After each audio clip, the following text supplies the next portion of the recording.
Hey friends, world bank home in Canada आपको 3 institution से deal करना पड़ता है मेनली। ठीक है, वो 3 इंस्टीट्यूशन है। सबसे पहले तो मोर्टगेज एडवाइजर होते हैं या तो बैंक होता है। ठीक है, सेकंड इज रियलिटर और तीसरे हैं लॉयर्स। तो सबसे पहले जो ये मोर्टगेज एडवाइजर्स होते हैं या बैंक होते हैं, ये मैं इसलिए बोल रहा हूँ क्योंकि मोर्टगेज एडवाइजर्स तो होते हैं वो एक कंपनी के साथ टाई अप रहता है उनका, उस कंपनी का कई बैंक के साथ टाई अप रहता है। जस्ट लाइक हमारे इंडिया में होता है ना insurance brokerage and all, that is kind of brokerage firm. और वो आपको मार्केट में जितने भी बैंक्स हैं उनके क्या रेट ऑफ इंटरेस्ट चल रहा है और क्या आपको दे सकते हैं best, and who is giving you the mortgage, who is willing to give you the mortgage, वो सब आपको डाटा देते हैं and you have to choose. ठीक है, I am going for this and fixed rate करवाएंगे, कैसे करवाएंगे, या तो वेरिएबल रेट होगा, जो भी होगा that will be dealt with these institutes. और जो बैंक्स होते हैं, अगर यस आपके बैंक है, आपने रिसर्च करा है, उसमें लीस्ट रेट ऑफ इंटरेस्ट मिल रहा है and they are giving you good offer and the amount of money जितना आपको चाहिए उतना वो दे रहे हैं, then go with the bank. तो जो भी कंपनी आप चूज करेंगे उनको आपने कोई पैसा नहीं देना है, they will get their commission from the bank, या जो बैंक ने आपको लोन दिया है and you are their client, so because वो क्लाइंट लेके आए तो उनको वो कमीशन पे करेंगे, right, banks, and you don't have to do anything. सबसे पहले तो आपको इनसे ही डील करना पड़ेगा एंड गेट योरसेल्फ एस्टिमेट कि मैं कितने तक का घर ले सकता हूं, और उसको प्री अप्रूवल ही कहते हैं। उसमें क्या होता है कि आपका एक रेट ऑफ इंटरेस्ट फिक्स हो जाता है, क्योंकि आजकल यहाँ पर डेली यहाँ पर रेट ऑफ इंटरेस्ट बढ़ रहे हैं। तो एक रेट ऑफ इंटरेस्ट ब्लॉक करना, it is a very good thing to do right now, right. जब तक वो रेट ऑफ इंटरेस्ट का ब्लॉकेज रहता है उसमें आप अपना एक घर चूज कर सकते हैं। So they are the important guys as they lend you the money mainly. ठीक है, तो वो हो गए मॉर्गेज एडवाइजर्स या बैंक। दूसरा इंस्टीट्यूशन जिसमें आपको डील करना पड़ता है वो है रियलिटर्स। रियलिटर्स भी किसी कंपनी के साथ टाई अप रहती है उनकी, और रियलिटर का बहुत लंबा चौड़ा काम रहता है उनका। सबसे पहले तो वो आपकी रिक्वायरमेंट्स देखते हैं, कितनी आपका बजट है, कहाँ पर आपने लेना है, and what is the requirements which you are having. जैसे कि मैंने पिछली 2 वीडियोस में बताया, मैंने लिस्ट ऑफ रिक्वायरमेंट जैसे बनाई है और अपने रियलिटर को दी है। सो अगर आपने वो वीडियोस नहीं देखी तो मैंने एंड स्क्रीन में लगाई है वो दोनों वीडियोस इस सीरीज की, तो आप प्लीज चेक जरूर करिएगा guys, and be sure to like and subscribe also, okay.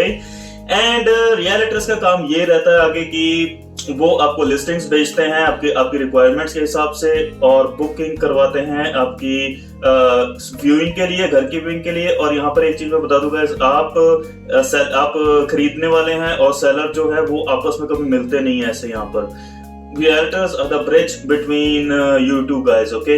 और सेलर और बायर के बीच में कभी ऐसे बात नहीं होती and you don't never meet formally. ठीक है, तो ये हर एक मीटिंग आपने कहाँ जाना है, क्या करना है, कौन सा घर देखना है, क्या टाइमिंग फिक्स करनी है, वो सब रियलिटर आपको करके देगा and he will go with you for seeing the house. और उसके बाद सेकंड सबसे इंपॉर्टेंट चीज, आपको एक घर पसंद आ गया अगर and you are sure you want to buy that, तो वो आपको ऑफर डलवाता है। यस गाइस, एक घर की लिस्टिंग होती है, भाई ये फॉर एग्जांपल ये घर 4 लाख का है, $4 लाख का फिक्स्ड है, जिसको 400,000 कहते हैं। ठीक है, फॉर एग्जांपल 400,000 का ये घर फिक्स्ड है यहाँ पर। एंड आप गए, आपने देखा मार्केट बहुत हॉट है यार और ये बहुत अच्छी लोकेशन है, मुझे यहाँ पर लेना ही है, तो एंड आपको वहां पर उस घर का फिर ऑफर डालना पड़ता है, जो रियलिटर्स पेपर वर्क करता है उस चीज पे। ठीक है, तो आपने वो ऑफर डाला, फॉर एग्जांपल बहुत हॉट मार्केट है राइट नाउ, तो थोड़ी ऊपर जा रही है ऑफर। ठीक है, या आस्किंग प्राइस से ज्यादा नॉर्मल आपको दिख रहा है, ट्रेंड चलता होगा कि आस्किंग प्राइस से ज्यादा बिक रहे हैं घर। ठीक है, तो हमें 4 लाख का है तो चूंकि 4,05,000, 4,10,000 जैसे भी आपका अंदाजा रहेगा, एंड उसमें रियलिटर आपकी हेल्प भी कर देगा कि कितना डालना चाहिए। तो उस हिसाब से आपने वहां पर ऑफर डाली, एंड अगर कई ऑफर के बीच में आपके ऑफर एक्सेप्ट होगी तो उसके आगे के पेपर वर्क जो भी होता है वो रियलिटर वो भी करेगा। तो ऑफर होने के बाद आपको बुकिंग अमाउंट देनी पड़ती है। जैसे नॉर्मली एडमिंटन एरिया में 5,000 you give the booking amount for 10 according to the size of the house and cost of the house.